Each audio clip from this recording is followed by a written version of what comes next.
মেঘলা বাসার দিকে যাচ্ছিল, সামনে পড়লো পাপড়ি। পাপড়িকে দেখে মেঘলা বলল, কি ব্যাপার পাপড়ি, তুই এখন কোথায় যাচ্ছিস?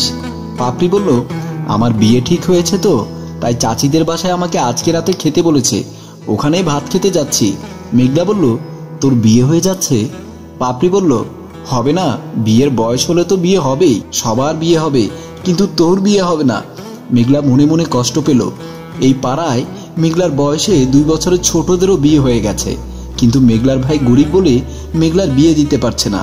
মেঘলা বলল, আমার তো বিয়ের ঘর আসে, কিন্তু টাকার অভাবে আমার ভাই আমাকে বিয়ে দিতে পারে না। পাপড়ি বলল, তুই এক কাজ কর, তুই একটা সাদা শাড়ি পরে ফেল, এই জীবনে তো আর বিয়ে হবে না। বলেই পাপড়ি চলে গেল। আর মেঘলা মন খারাপ করে ঘরের উদ্দেশ্যে চলে আসলো। সাদেক আলীর বউ নার্গিস বেগম উঠানে দাঁড়িয়ে সাদেক আলীকে ডাকতে লাগলো, এই কোথায় গেলে তুমি? সাদেক আলী ঘর থেকে বের হয়ে বলল, কি হয়েছে, এমন চেঁচামেচি করছো কেন? নার্গিস বেগম বলল, বাজারে যেতে হবে না, ঘরের মধ্যে চাল ডাল কিচ্ছু নেই, তাড়াতাড়ি বাজারে যাও। সাদেক আলী বলল, এইমাত্র ক্ষেত থেকে কাজ করে এসেছি, শরীরটাও ভালো নেই, আজকে না গেলে হয় না। নার্গিস বেগম বলল, আজকে কি তোমার গোস্ত কেটে খাওয়াবো? বললাম না ঘরে কিছু নেই, তাড়াতাড়ি বাজারে যাও। বইয়ের ধমক খেয়ে সাদেক আলী বাজারের উদ্দেশ্যে চলে গেল। কাঁদতে কাঁদতে মেঘলা আসলো। নার্গিস বেগম বলল, কি ব্যাপার, তুই আবার কাঁদছিস কেন? মেঘলা বলল, ভাবি, গ্রামের সবার বিয়ে হয়ে যাচ্ছে, কিন্তু আমার বিয়ে হচ্ছে না। নার্গিস বেগম বলল, তোকে বিয়ে দেওয়ার মতো টাকা পয়সা তো তোর ভাইয়ের নেই। মেঘলা বলল, তাই বলে কি ভাবি আমার বিয়ে হবে না? আমি কি বুড়ো হয়ে যাব? নার্গিস বেগম বলল, তুই যদি আমার কথা শুনিস তাহলে তোর বিয়ের টাকা জোগাড় করার ব্যবস্থা আমি করতে পারবো। মেঘলা বলল, ভাবি, এই পাড়ার আমার বয়সের ছোট ছোট মেয়েদের বিয়ে হয়ে যাচ্ছে, কিন্তু আমার বিয়ে হচ্ছে না, তাই আমি চাই যে কোনো কিছুর বিনিময়ে তোমরা আমার বিয়ের টাকা জোগাড় করো, আমি বিয়ে বসতে চাই। নার্গিস বেগম বলল, শোন, তাহলে আমি তোকে কানে কানে একটা কথা বলি, তুই যদি আমার কথায় রাজি হোস তাহলে দেখবি 2-3 মাসের মধ্যে অনেক টাকা জোগাড় করতে পারবো, আর তোর বিয়ে হয়ে যাবে। মেঘলা বলল, কি কথা ভাবি বলো। নার্গিস বেগম মেঘলার কানে কানে কিছু কথা বলল। মেঘলা বলল, তাতেও আমি রাজি, তারপরে অন্তত আমার বিয়েটা যেন হয়। নার্গিস বেগম বলল, তুই এখানে থাক, আমি একজনের সাথে দেখা করে আসি। বলেই নার্গিস বেগম চলে গেল। গাছতলায় দাঁড়িয়ে আছে বাহার ও রাকিব, 2 বন্ধু। নার্গিস বেগম আসার সাথে সাথে রাকিব বলল, এতক্ষণ দেরি করলে কেন? আমরা 2 বন্ধু তোমার জন্য এখানে অপেক্ষা করছি। নার্গিস বেগম বলল, তোমাদের জন্য সুখবর আছে। বাহার বলল, কি সুখবর বলো। নার্গিস বেগম বলল, এতদিন তো তোমরা আমাকে নিয়ে মজা করেছো, তোমরা আমাকে কিছু টাকা দিতে, তাই আমার চলতো। এখন যদি তোমাদেরকে আমার ননদকে এনে দেই তাহলে তোমরা কেমন টাকা দেবে? রাকিব বলল, তোমার ননদ মানে মেঘলার কথা বলছো? নার্গিস বেগম বলল, হ্যাঁ, আমি আমার ননদ মেঘলার কথাই বলছি। বাহার বলল, তাহলে তো অনেক টাকা দেব। নার্গিস বেগম বলল, তাহলে এক কাজ করো, তোমরা বেশি করে টাকা নিয়ে আসো, আমি আমার ননদকে তোমাদের কাছে নিয়ে আসছি। রাকিব বলল, তোমার ও নিয়ে চিন্তা করতে হবে না, আমাদের পকেট ভর্তির টাকা, তুমি যাও মেঘলাকে নিয়ে আসো। নার্গিস বেগম মেঘলাকে আনতে চলে গেল। ঘরে এসে মেঘলাকে ডাকতে লাগলো, মেঘলা, এই মেঘলা। মেঘলা ঘর থেকে বের হলো। নার্গিস বেগম বলল, দরজাটা লাগা, চল, তোর জন্য কাস্টমার জোগাড় করেছি, অনেক টাকা পাবি। মেঘলা বলল, ভাবি, তাতে কোনো সমস্যা হবে না তো? ভাইয়া যদি জানতে পারে? নার্গিস বেগম বলল, আরে পাগলি, তোর ভাই অতটা চালাক না, তোর ভাই এই খবর কখনোই জানবে না। তুই আর আমি ঠিক থাকলে তোর ভাই জানবে কিভাবে?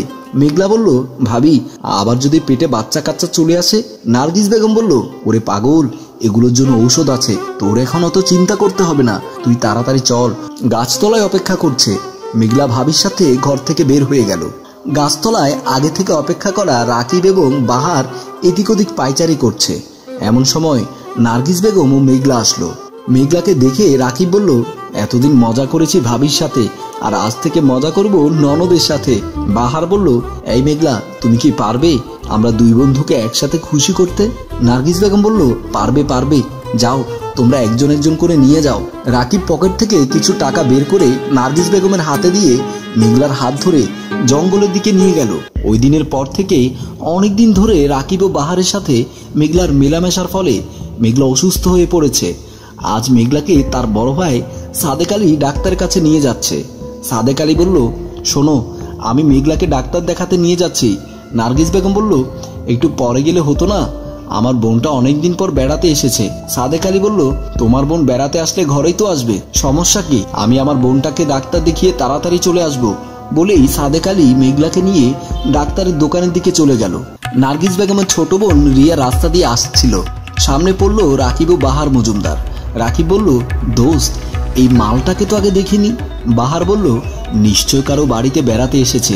রাকিব বলল, চল তো পেছন পেছন গিয়ে দেখি কাদের বাড়িতে বেড়াতে এসেছে। বাহার বলল, চল চল যাই। ওরা রিয়ার পেছন পেছন হাঁটা শুরু করলো। রিয়া সাদেক আলীর বাড়ির উঠানে এসে আপা আপা বলে ডাকতে লাগলো। নার্গিস বেগম ঘর থেকে বের হলেন। রিয়া নার্গিস বেগমকে জড়িয়ে ধরলেন। নার্গিস বেগম বলল, তোর আসতে কোনো সমস্যা হয়নি তো? রিয়া বলল, না, কোনো সমস্যা হয়নি। এমন সময় সেখানে আসলো বাহার ও রাকিব। বাহার ও রাকিবকে দেখে নার্গিস বেগম বলল, কি ব্যাপার, তোমরা এখানে চলে এসেছো?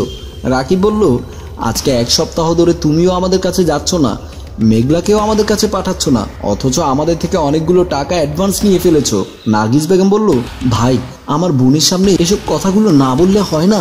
বাহার বলল, ওমা, রাত কারবারির আবার লজ্জা শরম আছে দেখছি। নার্গিস বেগম বলল, মেঘলা অসুস্থ, এ কারণেই যেতে পারছে না। রিয়া বলল, আপু, ওনারা কি বলছে? নার্গিস বেগম বলল, ওসব তুই বুঝবি না, তুই ঘরের ভেতর যা। রিয়া ঘরের ভেতর চলে গেল। রাকিব বলল, তোমার বোনটা তো সুন্দর আছে, তোমাকে আরো কিছু টাকা বাড়িয়ে দেব, তোমার বোনের সাথে আমাদের একটু সময় কাটানোর ব্যবস্থা করে দাও। নার্গিস বেগম বলল, মুখ সামনে কথা বল, ও আমার বোন। বাহার মজুমদার বলল, তোমার স্বামীর বোনকে আমাদের কাছে পাঠালে আর তোমার বোনকে আগলে রাখবে?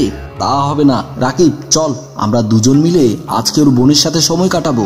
বলেই দুজনেই ঘরের ভেতর ঢুকে ভেতর থেকে দরজা লাগিয়ে দিল।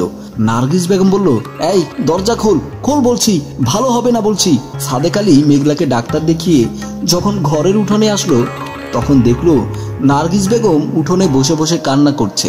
এমন সময় রাকিব ও বাহার মজুমদার ঘরের ভেতর থেকে কাপড় চোপড় ঠিক করতে করতে বের হয়ে চলে গেল। সাদেক আলী অবাক হয়ে তাকিয়ে রইল। আর ভেতর থেকে এলোমেলো অবস্থায় রিয়া কাঁদতে কাঁদতে বের হয়ে আসলো। নার্গিস বেগম রিয়াকে জড়িয়ে ধরে কাঁদতে কাঁদতে বলল, আমার পাপের শাস্তি আমি পেয়ে গেছি বোন, তুই আমাকে ক্ষমা করে দিস। হ্যালো ভিউয়ার্স, আমাদের এই গল্পটি মানুষকে সংশোধন করার উদ্দেশ্যে। ভুল ত্রুটি ক্ষমা সুন্দর দৃষ্টিতে দেখবেন। আর গল্পটি যদি আপনাদের ভালো লেগে থাকে তাহলে লাইক, কমেন্ট, শেয়ার করে সবাইকে দেখার সুযোগ করে দেবেন। ধন্যবাদ।